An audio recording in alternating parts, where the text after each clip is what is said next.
Blaze News Investigates is where we dig into all the stories that the legacy media wants you to forget. And when it comes to cover-ups, few are bigger than the Biden Autopen scandal. Now, the guy with the pen wasn't really the guy in charge. The DOJ, they don't want to talk. In the White House, they were swearing that Joe was still as sharp as ever. But how are we supposed to believe all of this? So joining us now is Mike Howell. He's the president of the Oversight Project. And Mike is also a Blaze News contributor. So we don't want to leave that out. Some of the important things that we make you write for theblaze.com. So Mike, obviously everybody is taking note of the Biden Autopen scandal. And we want to get to the bottom of this. And the DOJ and the White House, everybody's going to help turn everything over, right? That's how it's been going. Well, unfortunately, that's not how it's been going. We're facing some major litigation hurdles on the simplest of the tasks that we have out. Like, for instance, we're in court right now asking for what legal opinions the Biden administration may have relied upon as it related to the Autopen usage. Simple. These documents either exist or they don't. And if they do, you just send them forward. We honestly thought it would be we ask, they come out. But it turned into, no, you're going to have to sue. And then it turned into Judge Janine, who takes command of the U.S. Attorney's Office, and her attorney saying, we're not giving it to you at all, and we're going to talk to you in September about it. And so there's a massive political disconnect between what's coming out of, the White House. President Trump talks about this all the time, Attorney General Bondi, and then what happens in the courtroom, the very real tangible things that could move this investigation along instead of, resorting to expensive litigation to fight over things that could easily have been accomplished without litigation at all. Why the hell is this happening? I mean, why is this happening? Yeah, good question, Matt. I think the answer isn't, in my mind, terrible motivations or secret plots. I think it's unfortunately just simpler, and it's something that holds time. That Republicans and their administration struggle to take full control of the bureaucracy. The DOJ is a beast.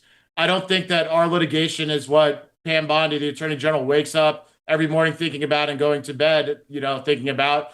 I think they just haven't asserted political control throughout the system where, the president's priorities are reflected in the litigation posture. That being said, I'm not happy to be on a program, talking about it. We tried every which way through the most senior levels of DOJ saying this is dumb. We don't need to fight about this. It's a simple document. Everyone wants it out. Why are we having to resort to this? But those things don't work. And I think it's because there's not enough people who are dedicated to the mission. There's not enough time in the day. And the president's priorities are getting lost along the way. So what are the next steps? Do we have to sit there and wait for somebody to come up with some document and just say, oh, you know what? We've decided today's the day.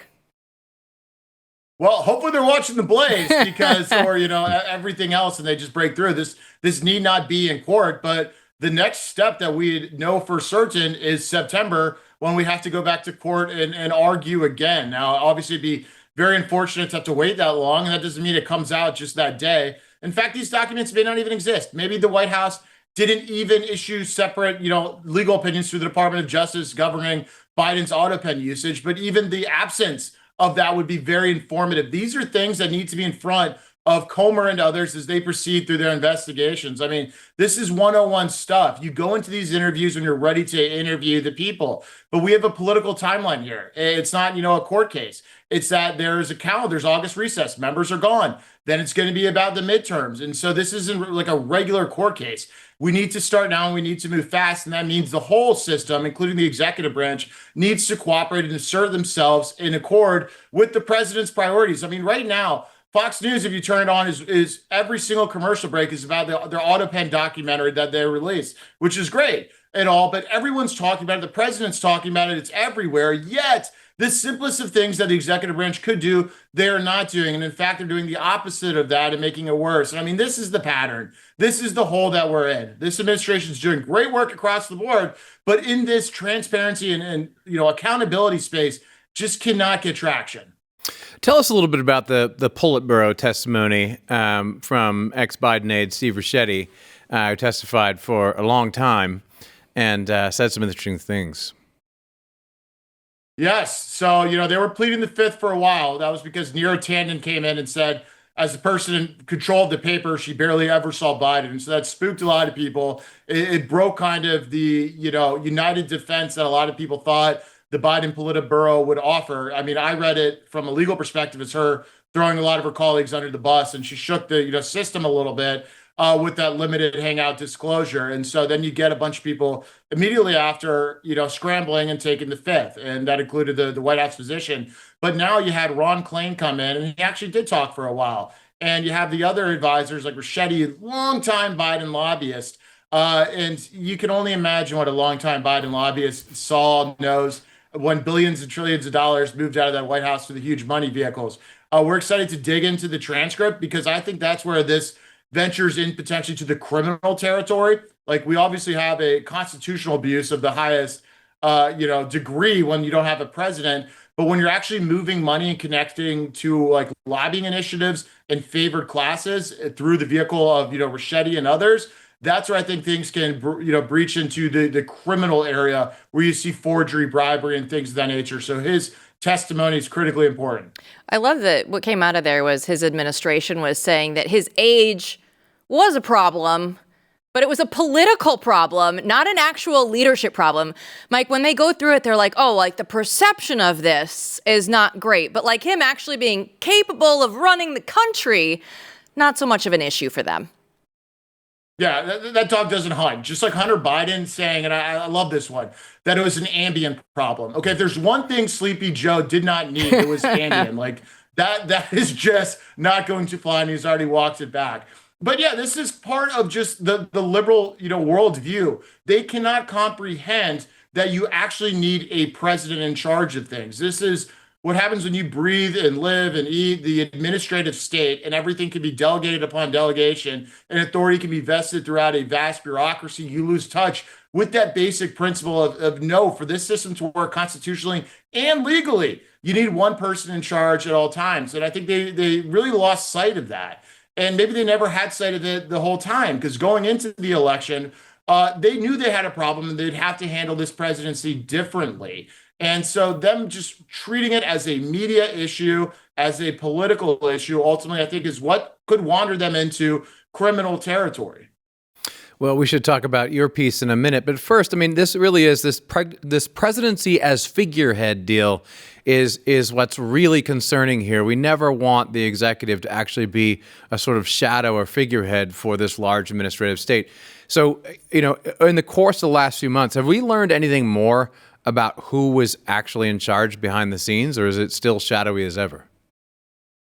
Yeah, we've certainly learned, like, the emergence of Anthony Bernal and the, long speculated role of First Lady Jill Biden, I think has been really buttressed by a lot more evidence. I mean, nobody knew Anthony Bernal's name, 5 months ago, let alone 3 months ago. And now he has certainly appeared as somebody that a lot of people have pointed to as essentially involved in the decision-making apparatus. And that's most interesting, not because of who he is, but where he was. It's somebody directly outside the traditional and official chain of command. So you can see how unusual this White House was handled. And I think the evidence of the First Lady's chief of staff, the work husband, whatever people want to call him, playing such a central role, really buttresses the theory that other people outside the White House were leading in. I think the answer ultimately lies in the decision memos that the first witness, Neera Tanden, laid out. She said the White House staff would write a decision memo and say, President, we want you to sign an executive order. It's going to be about rainbows and sunshine, and you're going to love it, and it's going to be great. It's the best thing ever. They would send up the decision memo to a cabal of staffers, which was managed by the chief of staff. Who was in that cabal? We don't know exactly, comprehensively, but they very well could have been people outside official positions and longtime family members and advisors. And then what would return to the official staff, Neera Tanden, would be the same memo with just initials on it for Joe Biden, JB. And after that, it would manifest into an executive order, which could have changed, in terms of what was actually said in it versus the decision memo. And I think once we really hunt down that process and look at the paperwork and establish the chain of command, we're going to know a lot more. We want all rainbows and sunshine. We want all of that here. I don't think we're going to get it. If you watch The Blaze at all, you've heard Glenn Beck. I think his line was something like, Marxist, Islamists, and anarchists are going to work together and it's going to sweep across the country. Your article kind of touches on that a little, right? Yeah, thank you. It's a really interesting and creative investigation that some of our guys did at the Oversight Project.